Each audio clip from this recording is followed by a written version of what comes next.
as an industry, sometimes everyone takes themselves a little too seriously. And I think this is kind of a fun thing to sort of take this lighthearted look at theme park history. And it's great for those of us who, have been following the parks for decades. Apparently, I'm hearing a lot of kids like it, which is somewhat surprising given the difficulty of the questions. I don't expect them to have a lot of knowledge about monorail fires in the 80s, but they seem to be enjoying the show as well. That is Ryan Ritchey, who is back to talk about his really fun YouTube show, the Theme Park Trivia Show. You're listening to the Tomorrow Society podcast.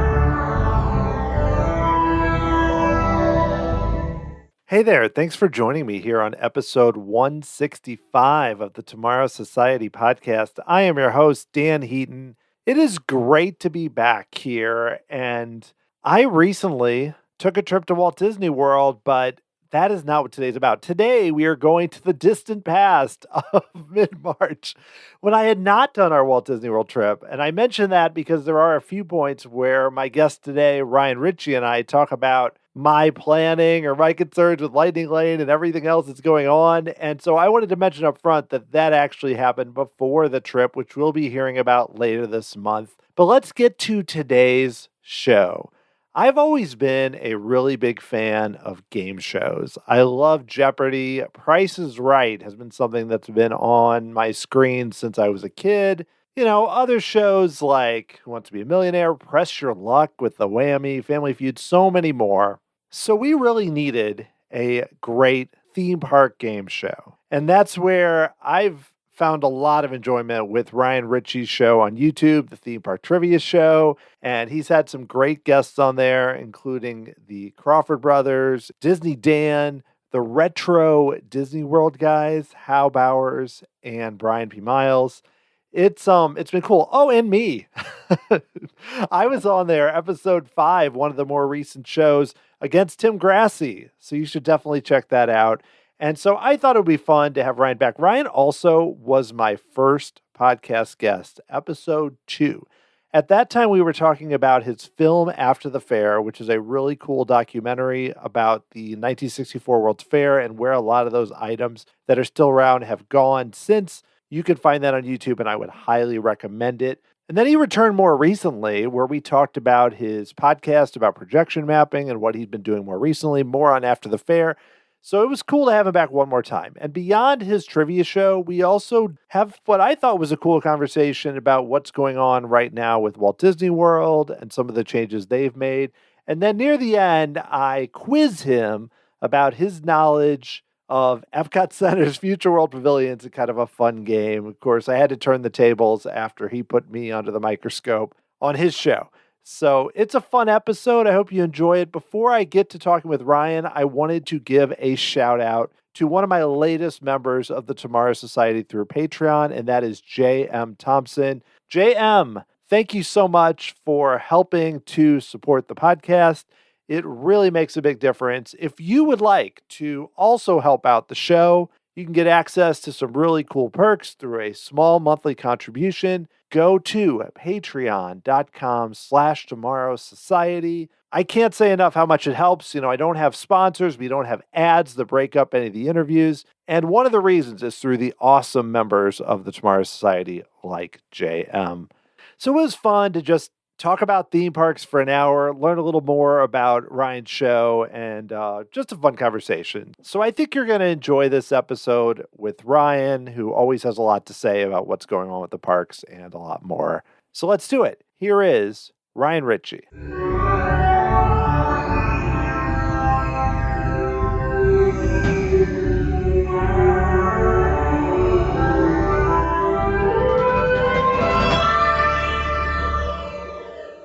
So Ryan, how does it feel to be my first podcast guest and now return for a third time more than 160 episodes later. What is that feeling like?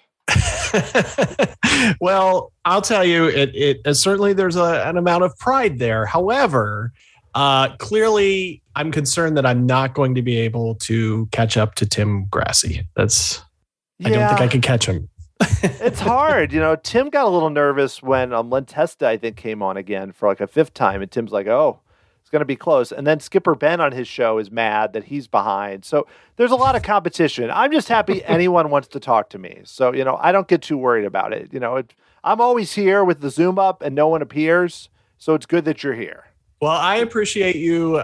You've had some incredible guests, and I appreciate you allowing me as a mere commoner back on the hallowed airwaves of the show. Well, I think you're selling yourself too short. Love that your film After the Fair, and now you're doing such a cool, fun YouTube show called Theme Park Trivia Show, which you even had me on as a contestant, where I failed, but tried my hardest. But it premiered last August, and I think it's a really fun show. So I wanted to have you come on and talk about it because people should watch it. It's cool. I appreciate that. Now, if you had said that earlier, Dan, maybe the results would have been different in your episode. I could have fed some answers to you or something. But I needed a lot of help on certain categories. But I'm curious just up front. I mean, what got you interested in kind of creating a show about trivia, focusing on the theme parks? Well, the idea actually came about before COVID, probably 2018 or 2017 even. And in that original version, I saw it almost as a double dare thing where you would have teams of two and you would have challenges like, let's see which team can actually book a reservation at Ohana first. And you would have to like sculpt one of the park weenies out of Play-Doh in 30 seconds, and your partner would have to guess which one it was, and that kind of thing. And so then when COVID hit, I thought, oh man, we're not going to be able to do that for a long, long time. And I was admittedly quite slow to realize, well, wait a minute, we can do this in another form. And rather than trying to get people together in the same space at the same time and all the cost and everything, let's do it remotely. So, we have two guests who go head to head I would say the points matter in about the same way that they matter on the show, the show, the improvisation. Whose show. line is it anyway? Thank you. Whose line is it anyway? That's how the points matter. And we just take a light look at trivia. And I will say this, if folks watch the first 4 or 5 shows, we had on esteemed guests like yourself. And as a result, we really took the questions up a notch. And there's some very, very specific theme park history questions. And as we start to have a wider base of contestants, I don't want to scare anyone away. It'll be a little more general knowledge based. But at the end of the day, we want everyone to have fun with it. And I think that one of the reasons I wanted to do it is I've been doing video production for many years, and I've also started dabbling with projection mapping and did a projection mapping podcast for a while.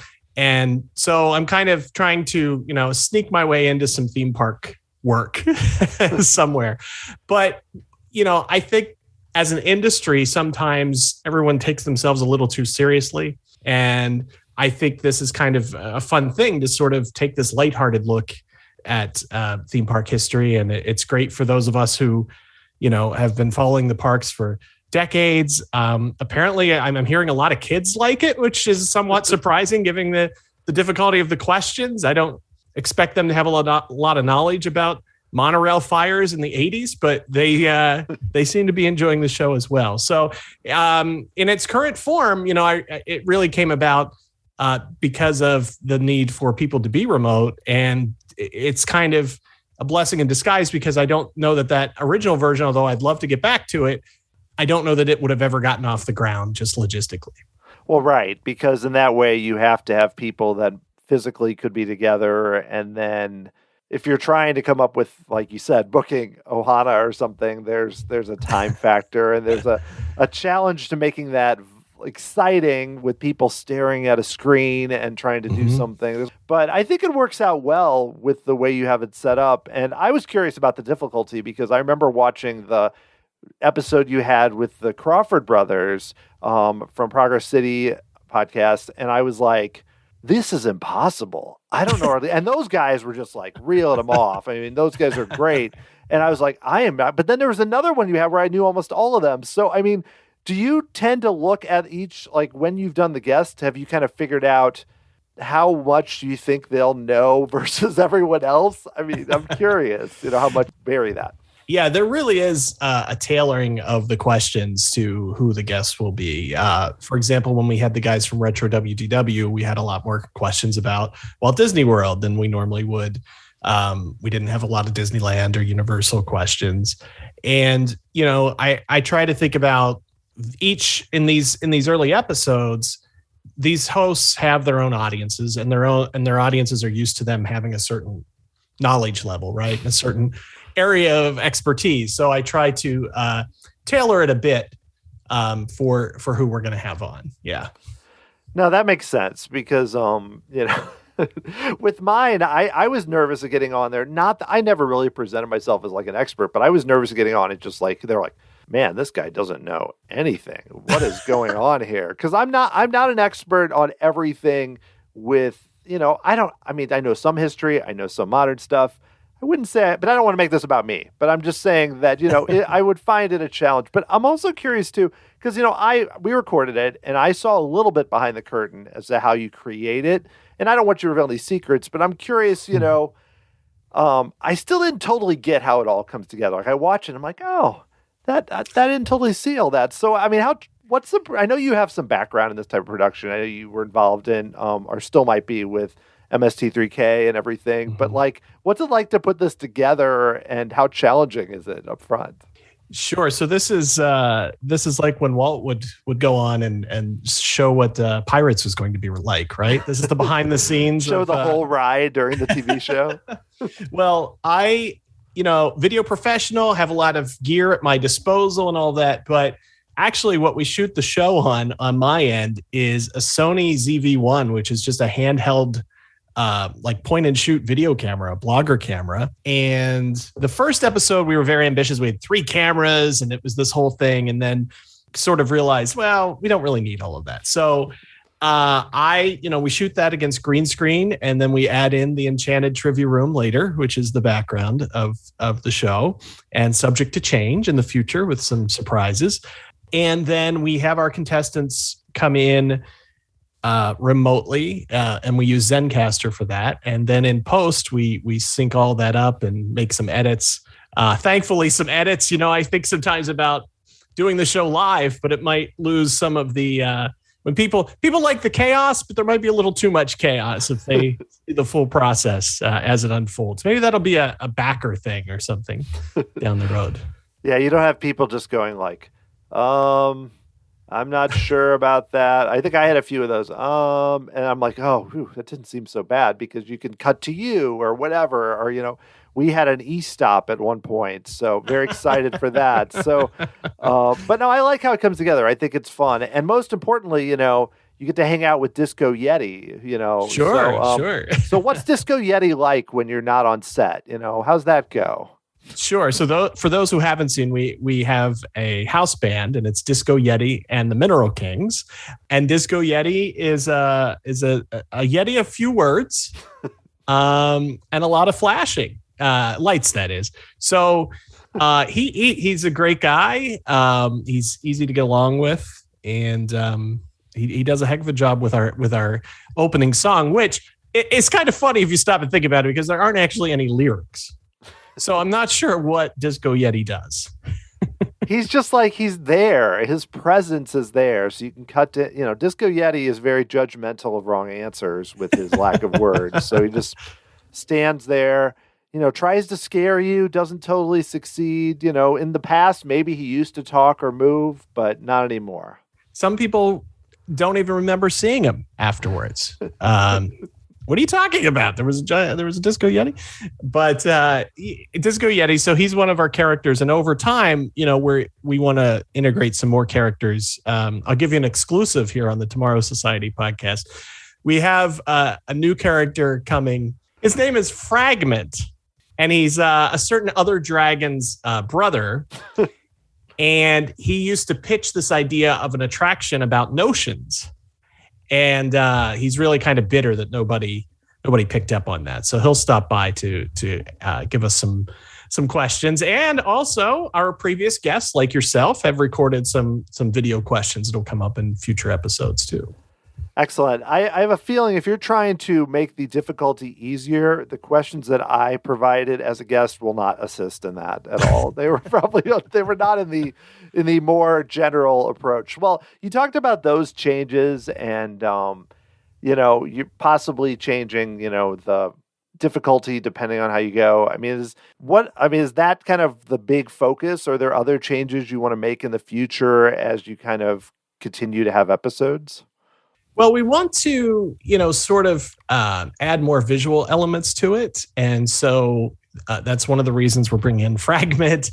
There are also we're kicking around an idea where if you remember the old cliffhanger category in The Price is Right. Yes. Where the guy would go up. The yodeling guy. Exactly. We would have a very cheap ripoff of that, and it would be a little person climbing up the Mexico pavilion. Oh, that's happened. Exactly. And hoping you have to guess, get the number right before he falls off the Mexico pavilion. But one thing is when we think about the different categories, there are certain categories that the playing field's pretty level. For example, there's one called TPTSAC, which is the Theme Park Trivia Show acronym category. And, anybody that's been to any of the Disney message boards, there's tons of acronyms for every resort and every ride. And you just have to be able to correctly guess that. And so that's something that is sort of a level playing field. We have Dialogue Alley, which is very popular, where it's just telling us what attraction a certain line of dialogue is from. And we're going to do more of that. Probably a little less of, we had a category once called One Little Spark. And that was about theme park fires. And probably solidified the fact we'll never be on Disney Plus, but maybe a little less of that and a little more of the more generic categories. Well, that sounds cool. And are you looking to, like you mentioned, kind of originally doing things like with your early version, which I would be so bad at, your example of the weenies and trying to create them. But have you thought about doing, because it's mostly now trivia, have you thought about, like, I wouldn't say moving beyond trivia, but doing a little more things and a little more zany like that during the show? Yes. The short answer is yes. There's a whole backstory that we didn't really get to yet. On the show, I'm sort of playing an exaggerated version of myself as the host. And there actually is a whole backstory about my character, and he lives in Orlando and he's jaded because he didn't get a job at a theme park. And there's an unseen co-host that we haven't seen yet. And there's a lot of tension and all of that. So I will also say that away from the show, we're going to start doing some theme park trivia show extras, we're calling them. And that's really to explain some of this stuff. So if you see something about, for example, our first one's about Disco Yeti. And for those who don't know why he's named Disco Yeti and where that comes from, there'll be a little video you can watch to learn about Disco Yeti. And some of those more difficult categories will have videos that go with them so people can, not only it's edutainment. They will learn, if they wish to, they can watch those videos and learn more about the questions and answers from the show.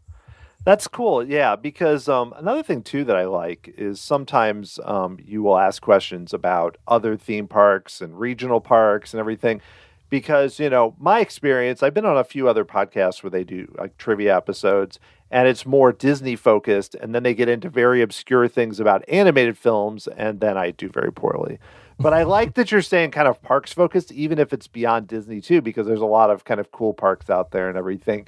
Are you looking to continue doing that, like when you can, branching into Universal or some of the other parks?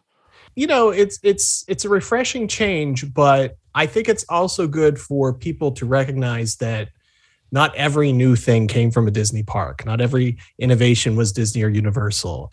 I think it's good to have that variety. And I think it's good for people to remember that, there are milestones that occur outside beyond the berm, as we say, in some of those other parks. I was hoping for that category, actually. I was feeling pretty confident about it, but no luck for me. I don't know what you're talking about with things beyond Disney, though. So you need to explain that more, because they've done everything. They've done everything. I don't know what you mean, but no, I think it's great because, yeah, especially as the parks get more expensive, there may be some other options to choose that are also really fun too. So I'm glad you're pointing that out. That was a very diplomatic way of laying out the current situation. Yes. Well, before we move on to other types of topics, we'll do it at the end, but I'd love for you to, if there's anything else you want to mention about the show or where they should find it while we're on the topic, I think this is a great time for you to make the pitch for why everyone should, and not just because I'm on it, everyone should be watching it. But why do you think, what's the reason we should be spending our time on such a cool show? Well, first of all, if you're a Tomorrow Society podcast listener, you're already a discerning listener, and you realize the value of your time and the value of quality theme park related content, right? That's a no-brainer, obviously. It's a breezy half hour. It's a good time. And frankly, with your listeners, I would say not only watching, but maybe becoming contestants. We're ready to bring on contestants. You can head to themeparktriviashow.com to learn more about that, or send us an email, themeparktriviashow@gmail. And, we want to start bringing some of the folks in who enjoy listening to podcasts about Disney and other theme parks to also be contestants. But it's a silly show. It's a good escape. I don't know, your listeners might be familiar with the fact that there's a lot of crazy stuff going on in the world. And it's a great way to, just take 25 minutes, 30 minutes and just enjoy some silliness about attractions that are near and dear to all of our hearts. Yeah, and I will say, as someone who's been on the show, it is a fun experience. It's not super tense. It's not like going on Jeopardy and the lights aren't shining in your face. It's not that I've done that, but that's what I would assume it would be like. But it's a fun time, and I guarantee you, Ryan, that some of my listeners are much more knowledgeable about theme parks than me, so I am sure that they would do very well. That's what I will say. But I can't guarantee it. I don't know them all personally, but that's what I will say. Fair enough. Well, I mentioned a second ago about current state of the parks and everything's going. I'm currently planning a trip right now. And we mentioned before we started about my challenges figuring out Genie Plus and Lightning Lane and all those things. But just beyond those specifically, we don't need to go down totally that rabbit hole. But I'm curious, you're a fan of the theme parks. You still visit periodically. It's like, how are you feeling right now about what's been happening lately, or just some decisions being made, or, good, not so good? I'm just curious to get your thoughts right now. I think for me, one of the nice things about doing the trivia show is that it is an outlet for some of my frustration as well. We had a category called Genie Plus, and if you picked Genie Plus, it meant you just lost 20 points and didn't really get much for it. So it's a way for me to sort of vent my frustrations and frustrations that other people are having too. I try to keep in mind that this is all kind of a pendulum that swings back and forth. There are some decisions that are very frustrating to me being made right now. This new Hilton they're putting where the Polynesian is, being one of them. And I just try to think, okay, we'll swing back, we'll get back. And I think what might do it, at least for Disney, is Epic Universe. And I think as Universal, comes out with a new park, I think it's going to make Disney realize some of the stuff that maybe we should be having a Magical Express that encourages people to just stay on our property. And maybe instead of looking at that as an expense, it's a driver for having people stay here an extra day or 2 days and not go off property. So, I hold out hope. the thing is, things like the new resort next to the Polynesian, once it's built, it's there. That's not something that goes away. You can reverse a decision. You can reverse the Magical Express decision, but it's a little harder once, physical changes have been made. There's really not a lot of going back.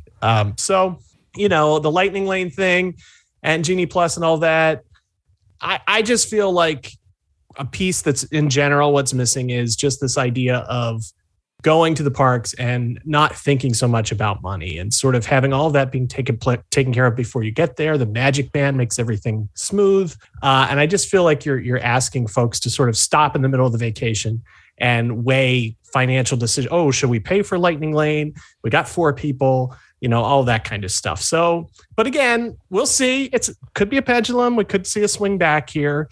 And the thing I try to keep in mind is, for better or worse, for you and I and a lot of your listeners, if we say like, oh my goodness, the Paul Pressler years in California and the first attempt at Disney California Adventure, and that was not great and that sort of thing. And we forget sometimes that we were following that kind of stuff, but the leaders of the companies today weren't necessarily doing that. They were building their corporate career or whatever. So it's kind of funny that you kind of see the same mistakes and missteps being made over time. And in some ways, it's easier for us to see, I think, because we've been in the minutia of it for so long versus someone looking at a balance sheet and saying, oh, well, this looks like it'll save us money, not realizing when you do X, this is what actually happens to the overall, the halo effect and, other spending and people visiting your resort. Yeah, I agree with a lot of what you said, because it's very tempting, I'm sure, as a leader that has shareholders and all that, and this is not letting anyone off the hook, is to look at it more and say, well, this is costing us X and its value is Y, not knowing there's like a Z, which is like customer satisfaction and people fandom and all those things and interest and hopefully coming off a pandemic and everything else, that people may just not have as much patience for it. And yes, they love Disney, the company, but there's a lot of ways to love them without just going. But right now, I think, I say this as someone who's going to the parks soon for the first time in a few years, that a lot of people are like, they still miss them. They still want to go and all that. But with Epic Universe, to me, I'm really interested because I think about, the impact of when Wizarding World of Harry Potter opened and Disney had kind of been in this stretch of time where they hadn't done as much, and it wasn't exact, but then Disney went, oh, shoot, we actually have to do something. Now, granted, what they did was Pandora, which to me amazingly turned out well, and Galaxy's Edge, which has hits or misses, but they probably wouldn't be a Rise of the Resistance without Harry Potter and the Forbidden Journey or whatever. So they did make some good choices, but then now they're kind of like, okay, we did that. We're good. And Universal's like, no. We're just getting started. And Universal also has hotels that, Universal has added some pretty stinker attractions, but still, they're having hotels for $100 a night, and they're adding this new park that looks great. And when they have 3 parks, a water park, easy to get around, all these things, you kind of look at it, and it's not perfect, but it may force things that, especially given our current landscape. That's only 3 years from now. Yeah. As things start to be built and people start to learn and they start the marketing push probably a year or 2 out, it's going to be interesting. I'm excited, but also kind of like, will they learn the right lessons? That's kind of the big question. Sure. Well, and when Harry Potter was announced, there was a reaction, and it may have been partially knee-jerk, but there was at least a reaction. And hey, we're doing New Fantasyland. Well, I don't know how many people were asking for that, but okay, right. You've got the land. You can put some new stuff back there. Fine, do it. It just feels like time is running out in the sense that I feel like now is when we should be hearing these announcements of things that would be intended to counter Epic Universe. So I just wonder if this particular leadership sees that as a priority. They're so concerned about the streaming right now and Disney Plus and all that and quarterly results that the old, forest for the trees situation where it just seems like there isn't the foresight to see, we're potentially be in a lot of trouble here 2-3 years from now if we don't have things to counter this. And if we wait 3 years to start, it's too late. Well, right, 'cause seeing how long, like when Tron and Guardians of the Galaxy, part of it was COVID slowdowns, but not all of it. I mean, the Velocicoaster opened, so it's possible. But things are taking so long that, like, let's say, I'm curious about this next D23 Expo in September, like, because that's when, if you want to have something ready for 2025 or whatever, even if they accelerate their timing, it'll have to probably be announced there. And so I'm like, if they come out and just say, okay, we've got Moana Journey of Water, we've got the Play Pavilion. Hey, by the way, do you know we got this Star Wars Galactic Star Cruiser? Or do you know, or they're going to say, we have Tron opening in December, whenever, they might push it back, whatever. That's not going to be enough. They have to have something we don't expect that's looking ahead, whether it's, I'm not wanting them to do a fifth park. There's plenty of opportunities in their parks right now. But whether it's a new Epcot Pavilion or another land at Hollywood Studios, but they almost have to do like 3 or 4 of those things, Imagination, whatever, to counter an entirely new theme park with like 5 new lands. You can't do that with even a Galaxy's Edge type thing. I mean, that's a lot. Now, granted, they can say they're already ahead, but I don't know. Getting to go to a whole new theme park, that's tough to counter, I think. Right. Absolutely. And I'm not a huge Marvel fan. I think that Marvel, though, probably deserves it. I think it works better for Marvel to have its own park potentially than to be sprinkled throughout other attractions. And I feel like right now is probably your best shot for Universal to want to get out of that whole agreement about having Marvel stuff east of the Mississippi or however it reads. Yeah. Because they don't want to keep that up, and they've got their own park coming. And so it's probably a good time to negotiate that.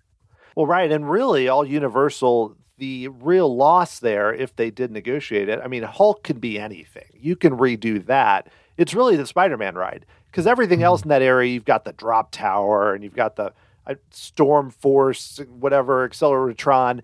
But really, it's you lose the Spider-Man attraction.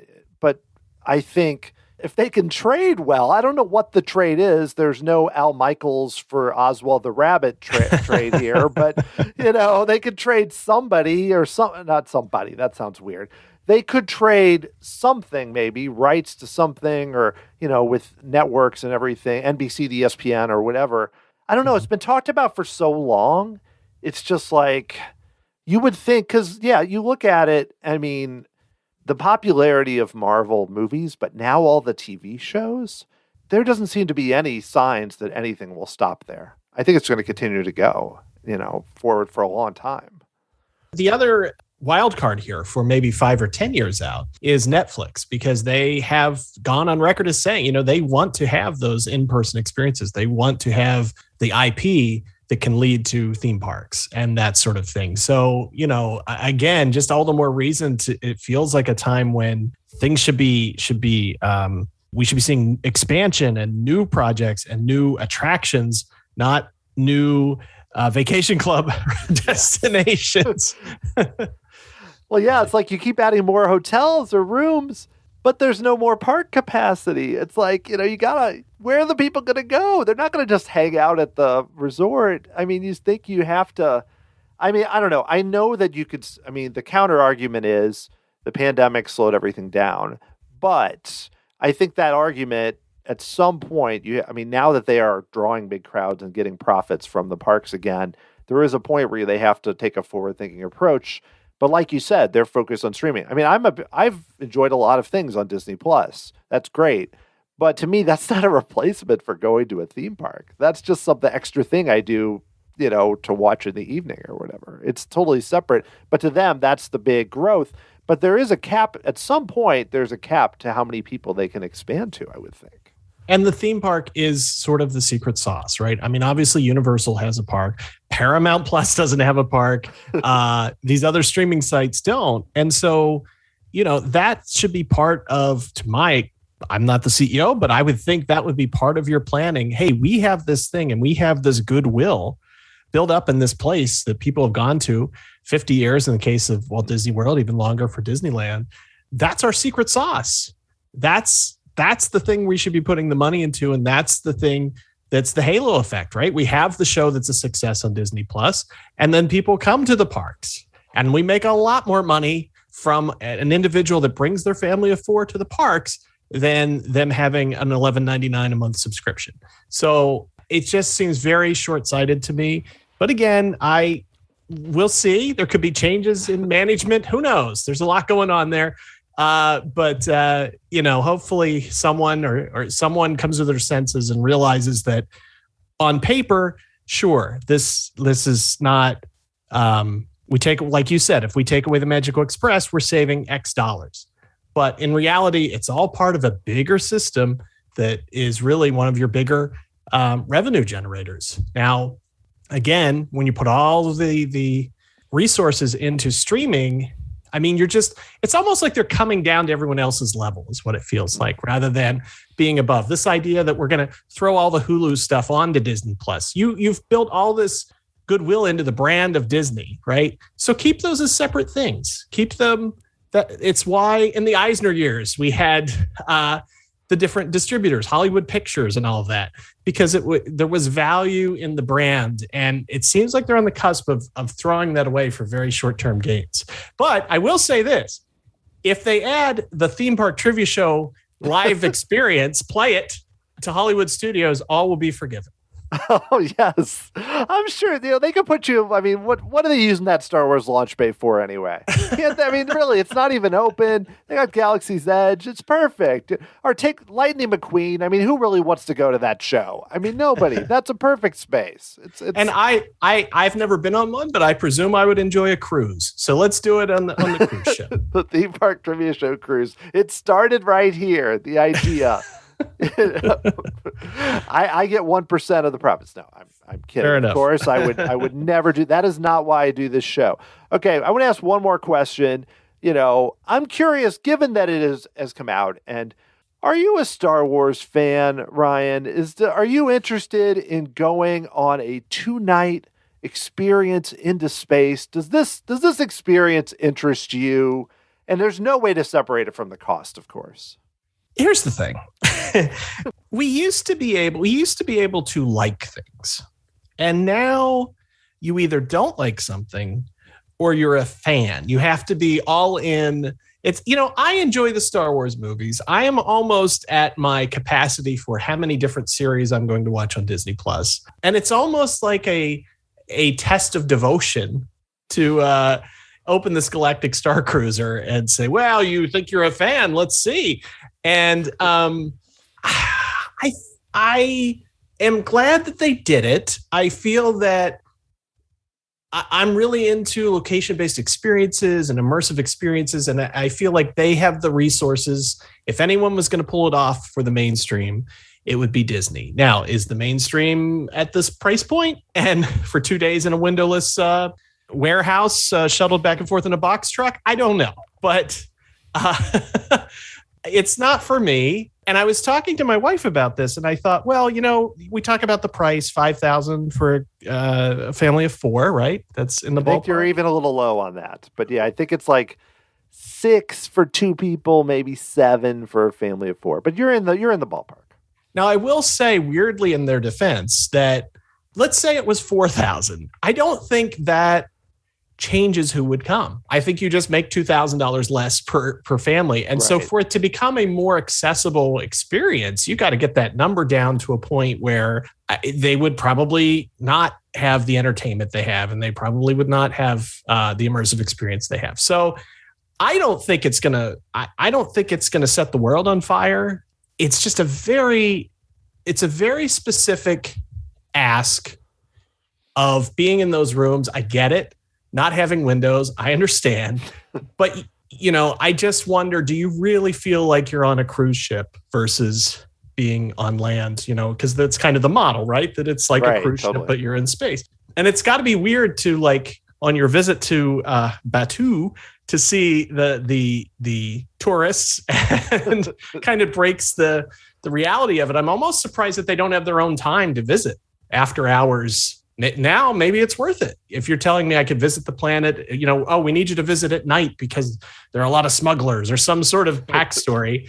And then everything's open for them for a 3-hour period or whatever after it's closed. Now that exclusivity starts to make sense to me. But I just, I appreciate the immersive experience and the attempt.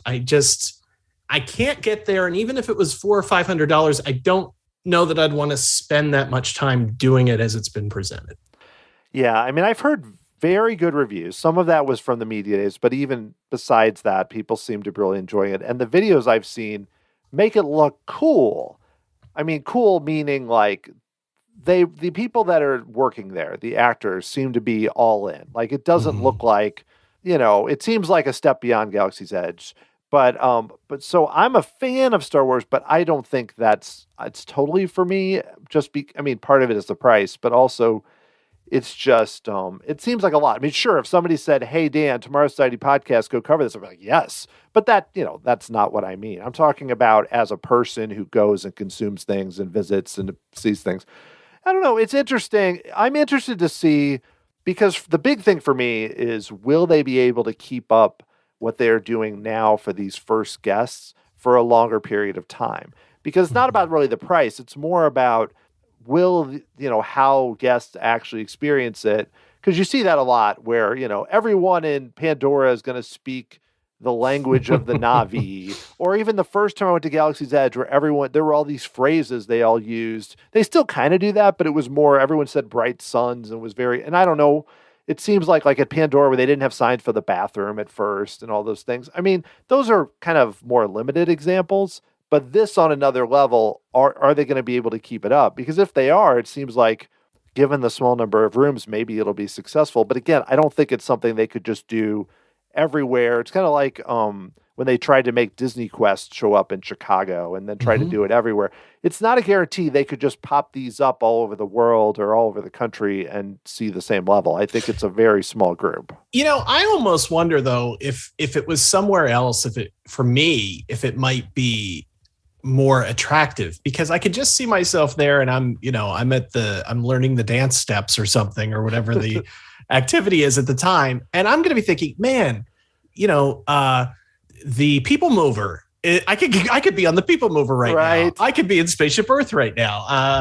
I think that especially those of us who have been there many times, I think we kind of have other things that we feel like we'd rather be doing in that time. So maybe if it wasn't there, maybe if it's in, somewhere else in the country and you're not thinking, oh man, right over there is that thing that I've loved to do for 20 years. Maybe that would work better in some aspect. It's a great point, because I've thought about that too. And you could say, well, if I spend a week at Disney World, what's that going to cost? And it's probably not as much as a Star Cruiser, but you could make some sort of comparison. But yeah, again, to me, I've even thought about this when people, I've never been to like D23 Expo or Destination D23, but I'm like, would I want to go sit at, the Anaheim Convention Center or the Contemporary when I'm like, I don't get to the parks that often. They're right there. It's like the ones at the Contemporary. It's like, wait, no, this isn't the coolest presentation. I'm going to leave and ride Spaceship Earth or whatever. And this is that to the extreme. But I think it's probably different for people that visit Orlando 6 times a year. Maybe it's not a big deal, but for me, that at best is going once a year, if not less. That would be a tough sell, I think, to go and to spend the short time against that, or even some sort of like amazing resort somewhere that's not Disney, if you're talking that kind of money. But I guess it's all how much of a fan you are and everything. Well, and totally unrelated to any of that, although sort of related. As we see changes at the park and at the parks, I think that what's going to happen, we'll check in on this in 5 or 10 years, but I think what's going to happen is there are aspects of the park that are disappearing that are more than just nostalgia. I think there are things that are disappearing that are part of the secret sauce. And I suspect that someone else will figure that out. And so many people now, Imagineers, so many of these folks are contractors and kind of bounce between Disney and Universal and other places, that maybe, a park that's not even on our radar yet might crop up. It might be Epic Universe, or it might be something we haven't even heard about yet that sort of can capture some of that feel without necessarily being nostalgic. I don't expect them to have Dream Flight, but maybe come on. Now, if you had wings, that's a whole other story. But but I think there is a certain quaintness and a certain charm that's being lost as we move to everything being a narrative story. rather than the old cocktail party analogy with pirates or whatever. And I think someone else, I don't think we're going to get that back at Disney, but I think someone somewhere else might step up and make that work. Well, I have to say, one of my favorite trips that I've taken with my daughters at all was to Silver Dollar City, which is near my house, like 4 hours away. It's run by Herschend now, but it's near Branson. I don't love Branson, but it's, we kind of just veered around it and went to Silver Dollar City. And I mean, granted, it's like a whole park that's basically Frontierland in a way, but they have rides, like they have this boat ride that is probably from 1980 with these it's this flooded mine. These convicts are trying to escape, and you have these guns, and you shoot things, and it is barely works. Cheapest, kind of hokiest thing, so charming. Right. Things like that. They have a railroad. They've got a log flume with these cardboard things that kind of look at you. So much fun. The main reason it was fun, one, it was only about a 3.5 hour drive from my house, so that's part of it. But also, it was $50 to get in, and season passes are cheaper. And we went, and it wasn't crowded, and we walked onto almost everything, and we hung out. We spent one night in a hotel that was 2 minutes away that cost $60, and then we drove home. And then we had a great time, and they still talk about it. So granted, Disney can't do that. But to me, some of the charm that I experienced there, and it's not just Silver Dollar City, there's Dollywood, there's plenty of other, Hershey Park, whatever, Disney can't really do because they have such high crowds. But they should be trying a little harder to do, I think. Yeah, I mean, I grew up near Knoebels amusement park, which is, when I grew up, I thought, this is this little old dingy park. And, now I see, my goodness, the charm of this place. I used to walk around in my youth and, you know what they need to do? They need to put a resort over there. And why isn't this themed? But then, with age, I've realized that that's the attraction. It is this quaintness. There's a charm to it. And, we get a lot of that. There are pieces of that sprinkled through Disneyland still. They are slowly being removed. And I get it, March of Time and all that. But all I'm saying is someone will figure out there's a way to bring back that charm and quaintness in, whether it's Dollywood, Silver Dollar, in another location. Yeah, I mean, Knott's Berry Farm, I think, has done a good job with that, with their ghost town and all that. And they've taken their old attractions, added new animatronics, and made them even cooler, yet still older. And again, I don't want to sound like everything should stay, because like you said with nostalgia, that's always dangerous. I'm like, if everything was back, would I love it as much? Some things I would, other things, but still, I think there's kind of a mix, like you said, new stuff, but still that way. All right, well, we could do this all day, but I need to do a quick, I wouldn't even call it a trivia game. I would call it, let's make Ryan have to think through some things. Since he did that to me, I was on his show. So this is a very simple game. Okay. It's related around Epcot Center, which I know you know a lot about. Okay. Original Future World Pavilions. I'm an owner of a book from 1982. I forget the exact name, but it's Creating the New World of Tomorrow, which is basically like an opening day book that describes the pavilion. So I'm just going to read you. I have 5 quotes from there, individual quotes. Each one is about a future world pavilion. Well, no, 4 of them are about a future world pavilion. Mm-hmm. And they're not all 82. They could be from 83, 84, but they're that era. One of them is fake. So one of them is a trick. And you just tell me which pavilion it's about, knowing that one of the 5 you would say fake.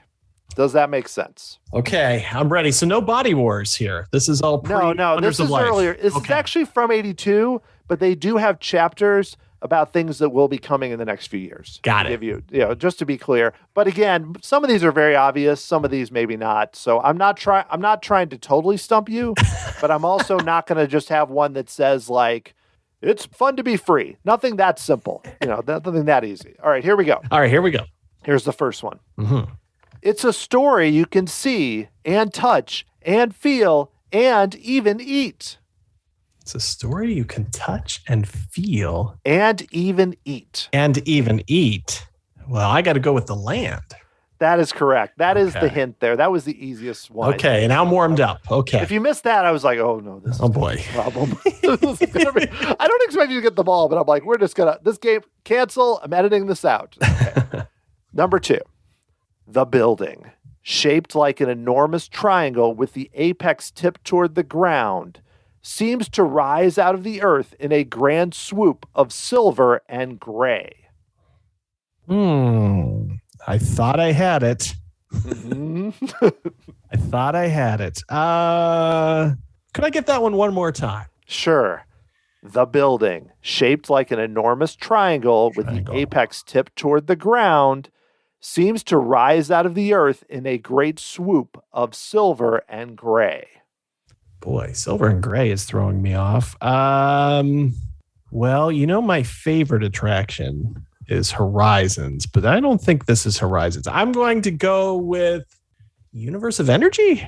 That is correct. I thought the triangle would make you say imagination, but no, Universe of Energy. I was also trying to be very grand, like I was on that one. I wasn't being whimsical like imagination there. So very good. Yeah, I read that. I was like, I never thought of that building as a triangle. So that's why one reason I chose it. Okay. I'm ready. The story of this pavilion tells a tale as old as time with a focus on more family, more Disney, and a future we all want to see at Epcot Center.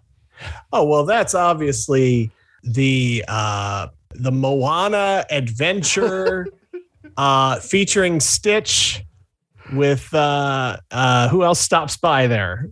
So are you saying this is the fake quote? Is that what you were saying? The Chicken Little Ride It attraction. I'm just saying that's the fake quote. Yes, sir. Yes, it is. I telegraphed that pretty obviously, but just, everything else, you hear everything else is very serious. And then you have this one. It's like, they never say the word Disney in the other ones either. It's not a big thing. So. I don't know that it's necessarily fake so much as maybe predicting the future. Out of time. Yes. Well, yes. The quotes are from famous quotes at D23 Expos of the past. Okay. 2 left. Number 4. This one's a bit longer. Okay. And there is a point here where I say the word blank. That is because it gives away the pavilion. It does not actually say blank in the book. Gotcha. Okay. Rather than emphasizing the inevitable development and perfection of incredibly sophisticated machines of the future, blank concentrates on the purpose of the machines. And the purpose is us. How can our lives be enhanced by future technology? A lot of big words. I'm going to go with, although it talks so much about machines and not as much what I would have said transportation. I'm going to say World of Motion. I am sorry. That is incorrect. The answer is Horizon. Oh, no. This is embarrassing. This is embarrassing. Oh, my God. So for folks who don't know, in every episode of the Theme Park Trivia Show, there is some question in which the answer is Horizons, as it's my favorite attraction of all time. Well, okay. All right.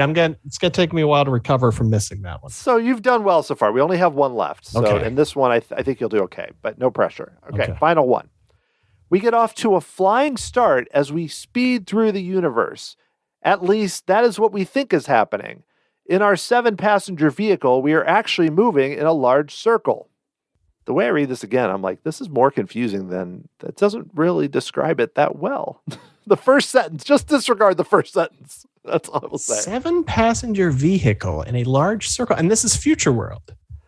Yes. And I don't think 7 passengers is so strange too, I will say, because I'm trying to remember what those vehicles were like and how they could have 7. But regardless, here's the key part. Yes. We are actually moving in a large circle. Actually moving in a large circle. Well, okay, let's think this through. So, well, Imagination used to have that kind of semicircle where Dreamfinder talked to you. I'm trying to think of 7-passenger. So it's going to be so obvious when I hear it. Not the living. Would you like to go with Imagination? Sounds like I should. I'm going to go with Imagination. I feel like you kind of do this sometimes on your own show, so I'm just channeling you a bit. Yeah, that's correct. I would just love the idea. Like, I don't remember anything about speeding through the universe in imagination, but I guess you're just going in a circle and watching Dreamfinder sing a little song with Figment. I don't know, but they made it seem very grand. That almost sounds like, now, of course, imagination opened later. So maybe that was maybe that was some sort of early concept or something. That's interesting. You know what really sells it? 7 passengers, folks. Well, the thing is, how is it 7? I mean, because they had those blue cars, which aren't the same as the one now. But was there one that only held 1 person? Or was it 4 and 3? I think 3, 2. I could be wrong, but I think they are the same cars. I think they've just been reconfigured into those trains. They just repainted them red. They used to be blue. And I think we all got a little larger. I think those would have been 4 and 3 in 82, 83. Right. So maybe they have that's... Because they would never put 7 people in now. They wouldn't put a party of 4. They would split you up. They wouldn't put 4 in one row. They would, unless it was like 2 adults and 2 kids, but normal adults, they would not. It would be like 2 and... What a strange factoid to try to sell you on how exciting it's going to be. A lot of these are from like the intros, because as you go, they get too detailed about like, and then you will see this, and then you will see this. And I'm like, well, I can't really talk about all that because that'll be too obvious. Well, good job, Ryan. That was good. I even think your miss was totally understandable. So, I appreciate it. Well, thank you for humoring me on that. So I think we're basically finished. I am curious, though. We talked about Epic Universe, like looking at Disney and things that are coming. I mean, we talked a lot about some challenges and things that aren't as exciting, but like of the future, the attractions on the way, like what excites you the most, whether it's California or here. I'm in the Missouri. I don't know what I'm talking about. Florida, California, overseas. Is there something that you're excited about that they're working on right now? Can it be the return of the train? For sure. Yeah. That's a big thing. No, I'll tell you what. I think I like the addition of Tron. And I think I like the addition of Tron because they found a way to do it where we didn't lose anything. We kept everything, surprisingly. Space Mountain wasn't replaced by it. And it's always heartening to see added capacity versus something like Guardians, where not only did we lose Universe of Energy, but my goodness, that thing took in so many people. Even if you were just in there to take a half-hour nap, there was value to that, So I would say Tron is high up the list.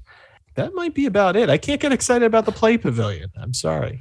Well, some of the things we don't know for sure, what they're going to do. I mean, I would be really excited about their event space they were going to do. That was just really cool. But no, I agree that for me, Tron is most exciting also because I think, I think it looks cool. I like the music. I like the look of the pavilion. And like you said, kind of similar. I mean, I'm more excited about Tron than Remy's Ratatouille Adventure, but that was also an addition. And I appreciate that because especially at the Magic Kingdom with Tron, like that park needs more things.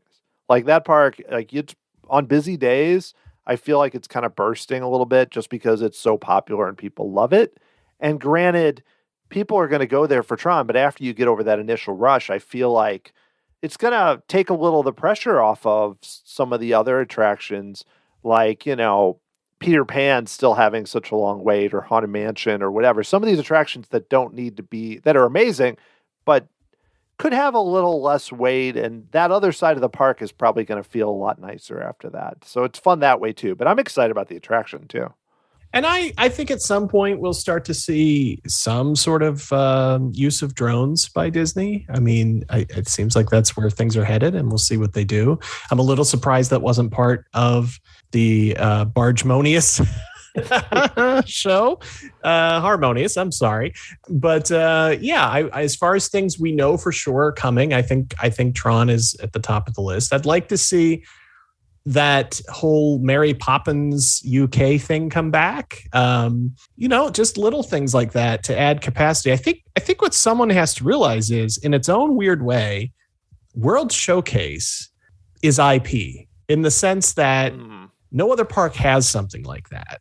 And so, let's get every pad that can have a country. Let's get a country in there because Epic Universe, they can't just drop in, here's a Switzerland pavilion for no apparent reason. So I think you really have an advantage there. maybe dust off some of those plans for like the roller coaster for Japan or the river adventure for Germany. I mean, I think there's a lot of opportunity there to add capacity. And, you know, in the old days, it was all about adding a day of stay. And maybe we've lost something here in sort of trying to make more money off of fewer people in a shorter amount of time. But at any rate, hey, they don't pay me to do any of that. That's why I'm just a game show host. Well, no, I agree. I think you've seen with Remy's being, you know, I have not ridden it, but being an okay ride, how popular it is, or Frozen or whatever. You put attractions back in those pavilions, people are already back there for one of the many festivals. They're going to want to go on those. And then you see, like, what I'm excited about, middle of the afternoon, all the future attractions have no line. It's like, great, do more of that. I want to ride Soarin' in 10-minute wait, even if it's the around the world version. You know, I want to do Living with the Land. So more of that. Capacity, this is the thing, last thing I will say. I know I'm kind of taking over here, but every ride doesn't have to be a headliner. You can do secondary things that people want to do. And that's where I think they haven't done as much lately, like Mary Poppins or something. And it's okay if the ride's more than 3 minutes as well. That's okay. What? 4 minutes is the maximum. That's it. Yeah, unless you're Rise of the Resistance.